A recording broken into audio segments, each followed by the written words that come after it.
where I get the chance to chat with luminaries in e-discovery and related areas.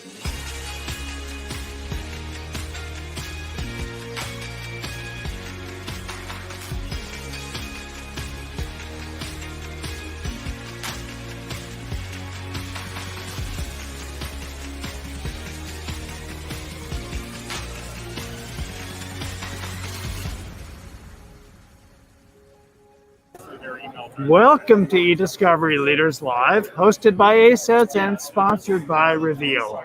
I'm George Socha, Senior Vice President of Brand Awareness at Reveal. Typically, we broadcast Friday mornings, but this week we are at ILTA Live, broadcasting at various points through the conference. And it is 3:45 in the afternoon, Las Vegas time. I have here with me as my afternoon guest, Duane Lights of Jackson Walker. Duane, hi, George. Welcome. Yes. So, I have my three questions, but I gather you want to do something different. Oh, no, it's good. Well, let's start with the first one anyway, because maybe not everybody knows who you are. So tell me a little bit about who you are, what you do, and where you do it at. Well, I'm Duane Lights. I'm the Director of Litigation Support at Jackson Walker in Dallas, Texas. Been there 15 years. And been doing e-discovery litigation support for probably almost 30 years. Most of them at law firms. Yeah, and so you had suggested that maybe we take the opportunity with this time to reminisce a little. That's good. Anything in particular you wanted to think back on? Well, you know, it's funny. I during lunch today, I just picked a random table, had two guests there, and didn't know who they were. And we got to talking. And one of the guys said he was from a law firm in Minneapolis. And that got me to thinking. I said, I know somebody. I'm a guy named Boyd Savage. He said, I'm Boyd. I said, Boyd, I've never met you before. Boyd and I created the listserv way back in the 90s. And we'd never met face to face. I was one of the many active participants in the listserv. I had never met him back then either. And we got to talking about when we created it and all, and it was a lot of fun. We'd stayed in contact, but it was just so random to just pick a table, and he was there, and I got to thinking about when he said Minneapolis. I thought about the original EDRM meeting we had back in the day. And so that's why I wanted to bring that up to you. Yeah, May of 2005. Yes, and we had a lot of people there. It was really a great event, good working shop. And, those are the kinds of things that I miss, kind of the grassroots level stuff that we used to do back then. So what do you remember about that meeting?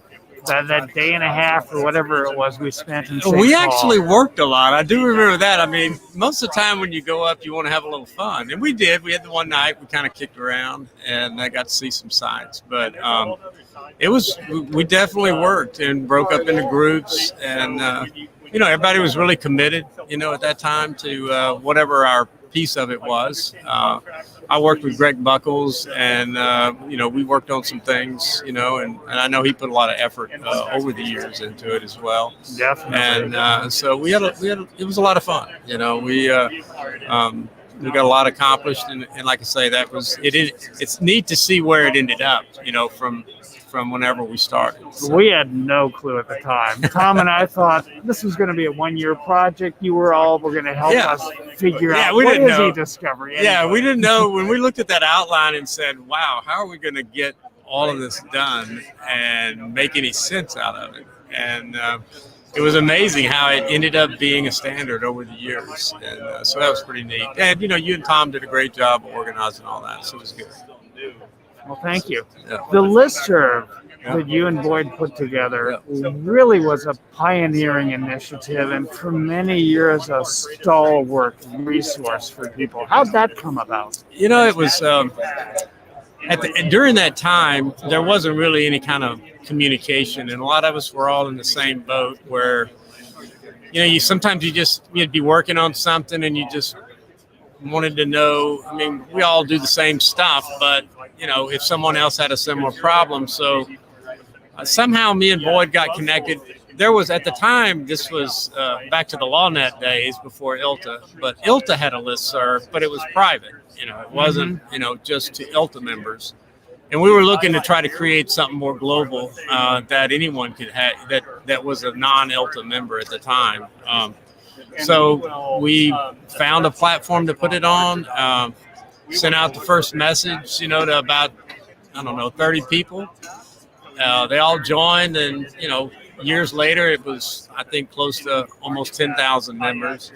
But it was kind of the social media of the day. That was really the only way to communicate. We didn't have, the listserv. We didn't have LinkedIn, and we didn't have, all the social media, Facebook, none of that was around. Twitter, nothing was there. So, it grew, and, we got a lot. It ended up being a real great resource. I know for me, it was a great technical resource because I could put out a question out there about how to get something done. Yep.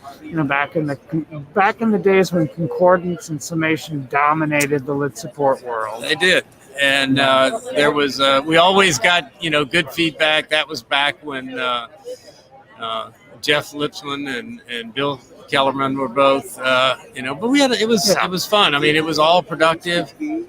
I moderated the list, and, probably some of the best messages never actually made it there. Yeah, sometimes. I did wonder from time to time how much moderation was required of you as moderator. We started out with an unmoderated list, but, as you can probably tell from Facebook and other things that, somebody needs to be moderating that, but it's too big to moderate. But ours was reasonable enough in size to moderate.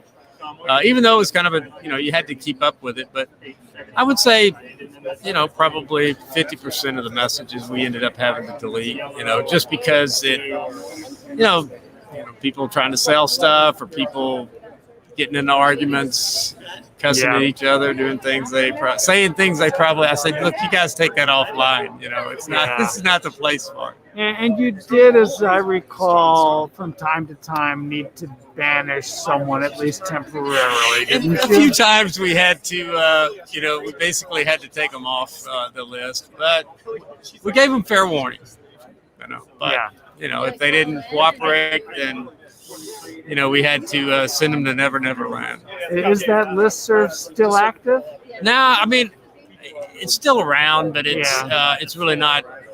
I do have a few people every once in a while, and we kind of celebrated its existence last year, but it's really not. Unfortunately, there's just not a lot of use for it now. It's kind of like technology, Yeah.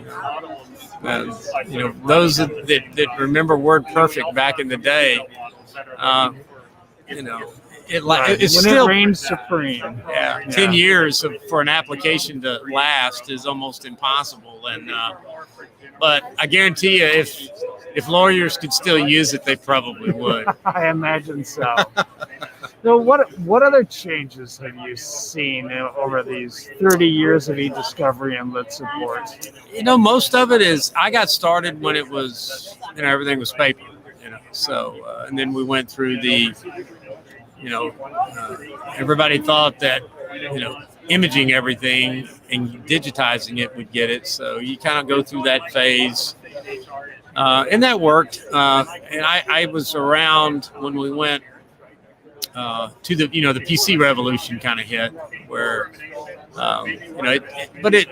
it took a long time for the PC revolution to really make sense because, the PCs were basically just a single, way to access stuff. And then, it had to grow beyond that to where it could be server based and people could access it. But, probably the biggest thing is now everything's electronic for the most part. Right. But you think, everybody thinks that's simplified things, but in a lot of ways it's complicated it because so many sources of data now that and none of them are in the right format that talk to each other. You have to kind of, synthesize it into something that you can, make it common. But the, you had asked me a question, if I could, before we started, if I could wave a magic wand and have the perfect system today, and money wasn't an issue, and there are no technological barriers. No You can barriers. suspend the laws of physics if you want. So what would you have?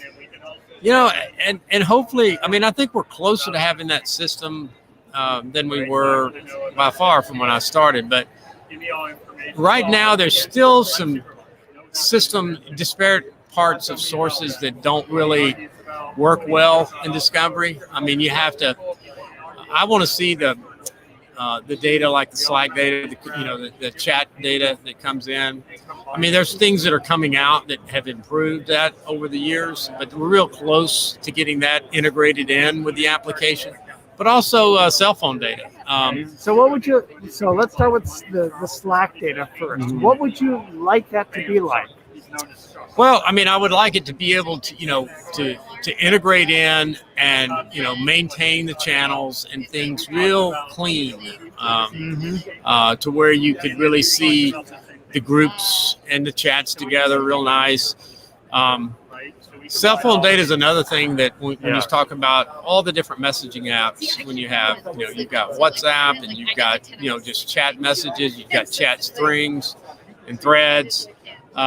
Being able to pull that in, I mean, there are systems that bring that type of data in, but some of it's not real. I mean, the forensic side of it is good. I mean, those tools work well with that data, but when you bring it into an application,